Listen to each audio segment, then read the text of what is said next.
Hey, what's going on? It's Scott. If you're in the process of joining law enforcement or if you're already in law enforcement, you know it's no secret that especially if you work in a busy area, you have to be good at controlling people. There's no way around it.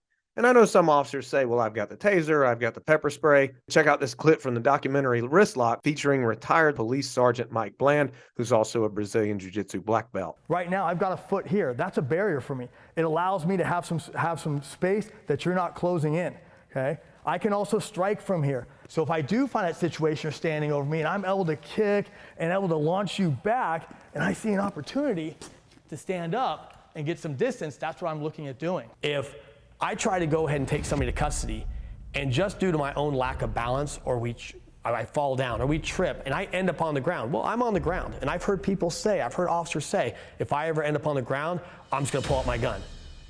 Well, if I got a person walking away from me and I go to try to control their arm and I simply fall down, I don't just get to pull out my gun and start shooting people because I lost my balance. That's not acceptable. And what if this person happens to fall on me? And this is bad. And when you see opportunities to strike.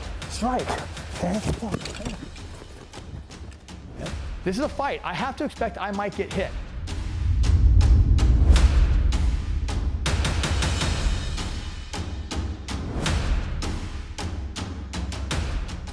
And here's Mike Bland on my podcast to offer a bit more insight as to what he said during Wrist Lock, but also what information you need when it comes to training. There's always been such little emphasis on defensive tactics, like the ability to actually control another human being. The emphasis has just never been there. And it typically turns into, the training we're doing, once a quarter, once a year, maybe semi-annually. And it's not enough. I'll tell people all the time, you go to your annual training and who's that training for? Okay. And it's not for the officer. That training is for the department. It's so they can say you received this training. But we know exactly, it's a big checkbox. We know if you want thing, you have to do it more. And so the common resistance you'll hear is that we don't have time. We don't have time. And I've always said that's nonsense, because if tomorrow legislation came down and said you have to give officers this particular class, whatever it may be, doesn't have to be defensive tactics, they're going to make that happen. They're going to say, okay, we will find time and we'll make that happen. So the argument of there's not time, you can implement anything you want. You just have to have this vision and say, this is what we're going to do. And you start looking at ways to make it happen.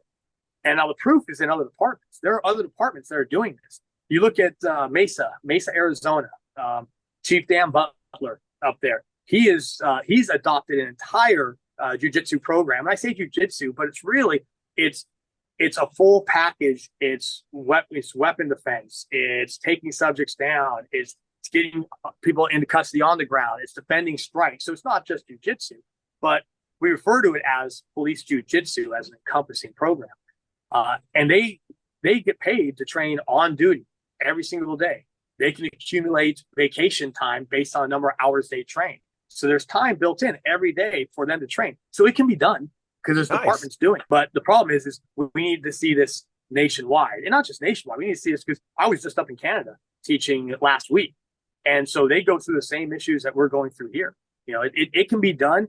It's just there's always this lack of emphasis on defensive tactics, and that needs to change. Yeah, I couldn't agree with you more. Why do you think there is such a lack of emphasis on controlling somebody? Because that happens a lot where, you put in all the de-escalation techniques, verbal judo, communication, build the rapport. Sometimes it just doesn't work because you ultimately can't control someone's choice to become violent towards you or someone else. So, an officer is more than likely going to go hands-on at some point during their career. So more than once, especially if they work in a big city or something like that. So why do you think there's a lack of training for that? It's, a lot of it comes to the people making these decisions. It's not what they're doing on a regular basis. Like where I typically see change happens is when you get somebody in these high enough ranked positions that actually train. Okay. When you train, you see value in it. And that's really what it comes down to. So a lot of these people who don't train, they don't want to accept the fact that they're really bad at it. And that is the reality. They're really bad at it. They don't want to accept that. They don't want to put that notion forward that, if you really want to be good at your job, okay, as a police officer, you need to know how to control other human beings. That's the reality. If you're not good at controlling other human beings, then you suck at your job. You're not good at your job. And the only way to get there is by by actually training. All right. Thanks for watching the video. If you want to get the full interview, the link is below to the 10 Code Mindset podcast. See you there.